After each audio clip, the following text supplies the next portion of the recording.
2017년 가을 중국 연길의 한 봉제 공장에서 북한 노동자 3명이 집단 탈출했습니다. 이들은 모두 20대 청년이었고 당이 선발한 모범 노동자들이었습니다. 보위부의 감시망을 뚫고 공장을 빠져나간 시간은 새벽 2시. CCTV가 꺼진 그 10분 사이 이들은 어둠 속으로 사라졌습니다. 저는 그중 한 명이었습니다. 이 이야기는 실제 증언을 바탕으로 재구성했습니다. 꽃제비 채널을 통해 처음 공개하는 제 이야기입니다. 왜 저는 조국을 배신했다는 오명을 감수하면서까지 그 밤길을 달렸을까요? 당이 믿고 보낸 모범 청년이 왜 도망쳐야 했을까요? 그날 밤 저는 손에 땀을 쥐고 공장 뒷문을 열었습니다. 심장이 터질 것 같았습니다. 뒤에는 김성철과 박민호가 서 있었습니다. 우리 셋은 눈빛으로만 대화했습니다. 지금이야. 문을 열자 차가운 10월의 바람이 얼굴을 때렸습니다. 돌아갈 수 없는 길이었습니다. 이 이야기가 궁금하시다면 구독과 좋아요 부탁드립니다. 지금부터 제 이야기를 시작하겠습니다. 저는 1994년 함경북도 청진에서 태어났습니다. 아버지는 제철소 노동자였고 어머니는 타가소 보육원이었습니다. 성부는 좋은 편이었습니다. 할아버지가 6.25 전쟁 때 인민군으로 참전한 덕분이었죠. 어린 시절부터 저는 모범생이었습니다. 소년단에서도 청년동맹에서도 항상 칭찬받는 학생이었습니다. 생활총화 시간에는 솔선해서 자아 비판을 했고 김일성 수령님과 김정일 장군님 초상화 앞에서는 가장 깊이 고개를 숙였습니다. 충성심을 의심받은 적이 없었습니다. 2015년 제가 21살 되던 해였습니다. 청년동맹 위원장이 저를 따로 불렀습니다. 동무, 중국 파견 명단에 올랐네. 당에서 동무를 믿고 선택한 거야. 외화벌이 일꾼으로서 조국에 기여할 기회가 생긴 거지. 가슴이 뛰었습니다. 중국 파견은 특권이었습니다. 선택받은 사람만 갈 수 있는 곳이었죠. 하지만 조건이 있었습니다. 부모님을 북한에 남겨두어야 했습니다. 인질이나 다름없었습니다. 동무가족은 당이 책임지네. 걱정 말고 외화만 열심히 벌어오면 돼. 그 말이 무슨 뜻인지 저는 알았습니다. 도망치면 가족이 죽습니다. 출국 전 한 달간 교육을 받았습니다. 보위부 동무가 매일 와서 말했습니다. 중국에서 남조선 놈들이 회유할 거야. 돈을 준다. 자유를 준다. 거짓말로 유혹하지. 하지만 속으면 안 돼. 조국을 배신하면 가족이 어떻게 되는지 알지. 저는 고개를 끄덕였습니다. 그때만 해도 저는 절대 배신하지 않을 자신이 있었습니다. 2015년 11월 저는 기차를 타고 신의주를 거쳐 단둥으로 그리고 연길로 향했습니다. 같은 공장에 파견된 북한 노동자는 총 10명이었습니다. 우리는 모두 감시 대상이었고 동시에 서로를 감시하는 감시자이기도 했습니다. 연길에 도착한 첫날 저는 충격을 받았습니다. 거리에는 자동차가 넘쳐났고 사람들은 화려한 옷을 입고 있었습니다. 휴대폰을 보며 웃고 카페에 앉아 자유롭게 이야기했습니다. 북한에서는 상상도 할 수 없는 풍경이었습니다. 공장 기숙사는 6층 건물이었습니다. 우리 북한 노동자들만 따로 수용되었고 출입문에는 항상 감독관이 서 있었습니다.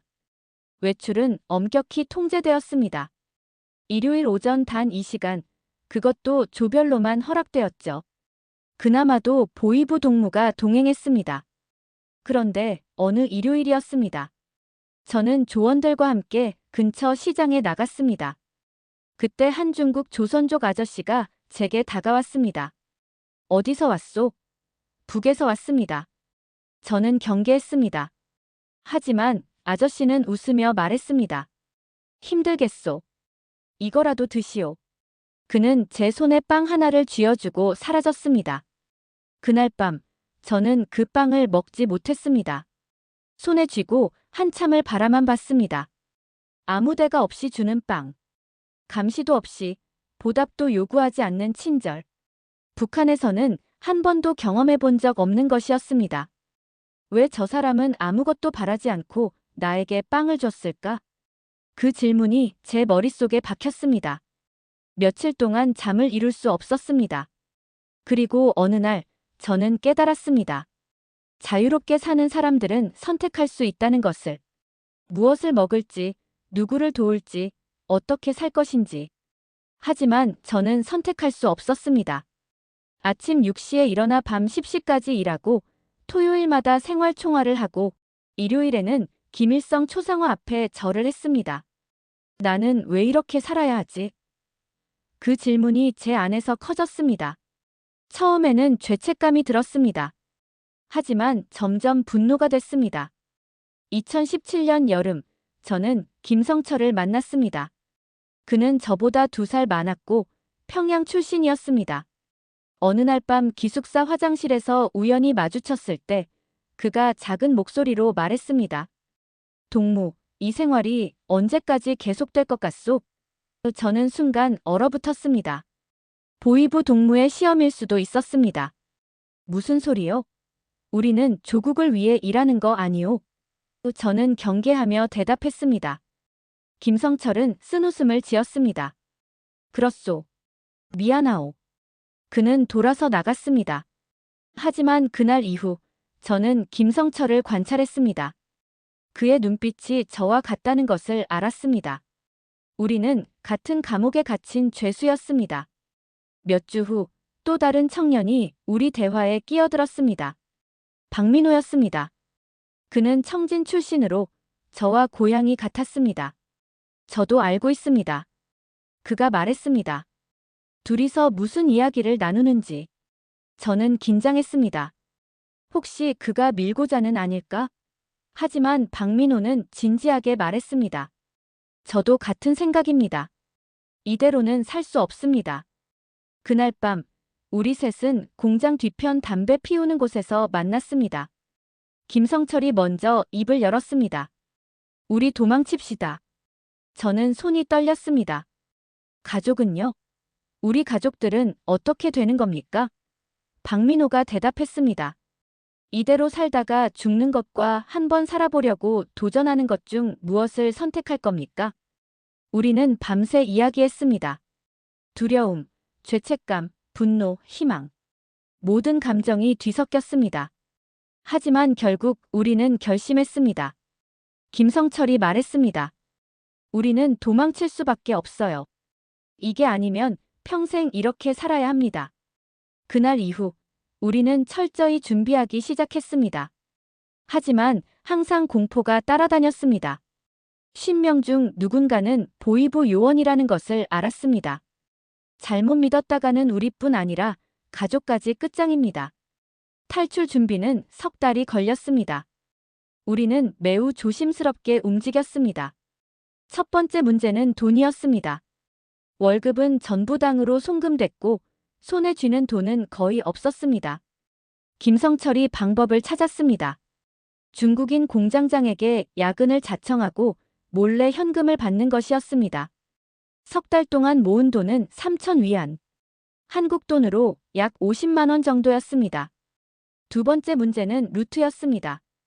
어디로, 어떻게 도망칠 것인가? 박민호가 공장 창고에서 낡은 중국 지도를 훔쳤습니다. 우리는 밤마다 화장실에 숨어 지도를 펼쳤습니다. 연길에서 남쪽으로 가면 한국 영사관이 있는 선양이 있었습니다. 거리는 약 500km. 기차나 버스를 타면 닿을 수 있는 거리였습니다. 세 번째는 시간이었습니다. CCTV 패턴을 파악해야 했습니다. 김성철이 관찰한 결과 새벽 2시에서 2시 10분 사이 CCTV가 재부팅되는 시간이 있었습니다. 단 10분.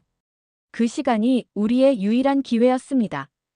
9월 말 발각될 뻔한 순간이 있었습니다. 저는 화장실에서 지도를 보고 있었는데 갑자기 문이 열렸습니다. 보위부 담당인 리철성 동무였습니다. 뭐 하는 거요? 저는 재빨리 지도를 변기 뒤에 숨겼습니다. 배가 아파서.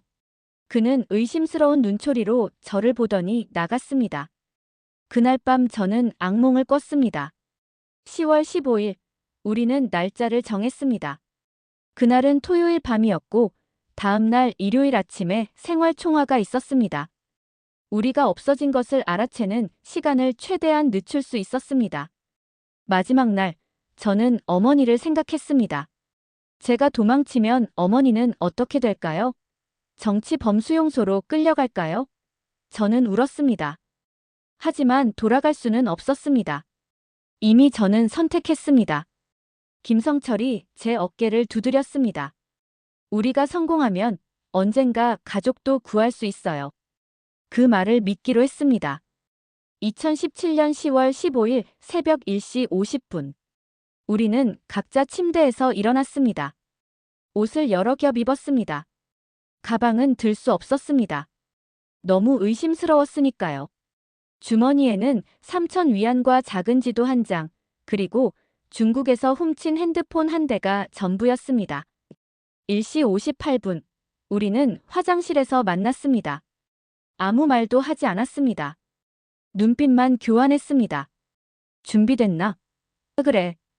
이시 정각, CCTV 화면이 깜빡였습니다. 우리는 계단을 내려갔습니다. 복도에는 아무도 없었습니다. 1층 뒷문까지 거리는 약 50m. 평소에는 짧은 거리였지만 그날 밤은 50km처럼 느껴졌습니다. 2시 3분, 뒷문 앞에 도착했습니다. 문고리를 잡았습니다. 손이 떨렸습니다. 김성철이 제 손을 잡았습니다. 이제야. 저는 천천히 문을 열었습니다. 삐걱. 소리가 너무 컸습니다. 우리는 얼어붙었습니다. 5초, 10초, 아무 일도 일어나지 않았습니다. 우리는 문을 빠져나갔습니다. 10월의 차가운 공기가 얼굴을 때렸습니다. 뒤를 돌아보지 않았습니다. 그냥 달렸습니다. 공장에서 500m쯤 떨어진 곳에 버스 정류장이 있었습니다. 새벽 첫 버스는 5시였습니다. 우리는 근처 골목에 숨어 기다렸습니다. 3시간을 떨면서 기다렸습니다. 들킨 것 같아. 박민호가 속삭였습니다. 멀리서 경찰차 사이렌 소리가 들렸습니다. 우리는 더 깊숙이 숨었습니다. 5시 10분, 버스가 왔습니다. 우리는 버스에 올랐습니다. 기사는 우리를 보더니 고개를 끄덕였습니다. 조선족이었습니다. 그는 아무 말도 하지 않았습니다. 버스가 출발했습니다. 연기를 벗어나는 순간 저는 뒤를 돌아봤습니다. 공장 건물이 멀어지고 있었습니다. 우리 해냈어. 김성철이 웃었습니다. 하지만 아직 끝이 아니었습니다. 버스를 3번 갈아타고 기차역에 도착한 것은 오후 2시였습니다. 선양행 기차표를 끊어야 했습니다. 하지만 문제가 있었습니다. 신분증이 없었습니다. 우리는 공장에서 나올 때 북한 여권만 챙겼는데 그것으로는 기차표를 살 수 없었습니다. 김성철이 역 주변을 돌아다니다가 조선족 남자를 찾았습니다. 도와주십시오. 우리는 북에서 온 사람들입니다.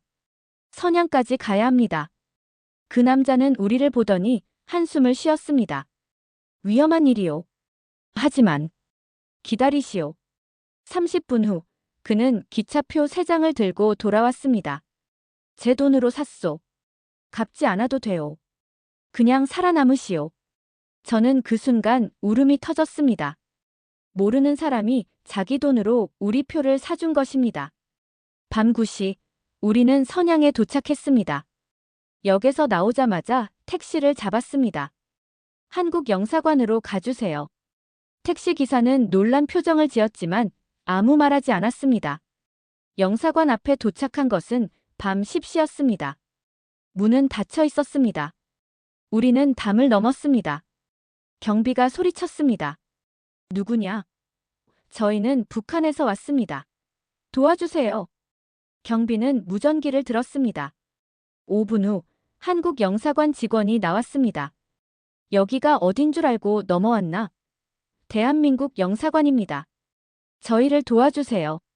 저희는 탈북자입니다. 그 순간 직원의 표정이 바뀌었습니다. 일단 들어오세요. 우리는 영사관 안으로 들어갔습니다. 따뜻한 불빛, 안전한 공간. 저는 그 자리에서 주저앉았습니다. 김성철과 박민호도 울었습니다. 우리는 해냈습니다. 드디어 자유를 찾았습니다. 다음 날 우리는 베이징으로 이송되었고 일주일 후 한국행 비행기에 올랐습니다. 비행기가 이륙하는 순간 저는 창밖을 봤습니다. 중국 땅이 멀어지고 있었습니다. 이제 정말 끝났구나. 새로운 시작이구나. 2018년 1월 저는 대한민국 국민이 되었습니다. 하나원에서 3개월간 교육을 받고 서울에 정착했습니다. 처음에는 모든 것이 낯설었습니다. 편의점에서 라면을 고르는 것조차 어려웠습니다. 선택지가 너무 많았으니까요. 지금 저는 경기도의 한 공장에서 일하고 있습니다. 월급은 250만 원 정도 됩니다. 북한에서는 상상도 할 수 없는 금액입니다. 저는 작은 원룸에 살고 주말에는 친구들과 영화를 보러 갑니다. 유튜브를 보고 커피를 마시고 자유롭게 웃습니다. 김성철은 인천에서 배달 일을 하고 있습니다. 그는 오토바이 면허를 따고 매일 도시를 누빕니다. 이게 자유구나라고 그는 말합니다. 박민호는 대학에 진학했습니다. 컴퓨터 공학을 공부하고 있습니다. 우리는 한 달에 한 번씩 만나 소주를 마십니다. 하지만 마음 한편은 항상 무겁습니다. 북에 계신 부모님 생각 때문입니다.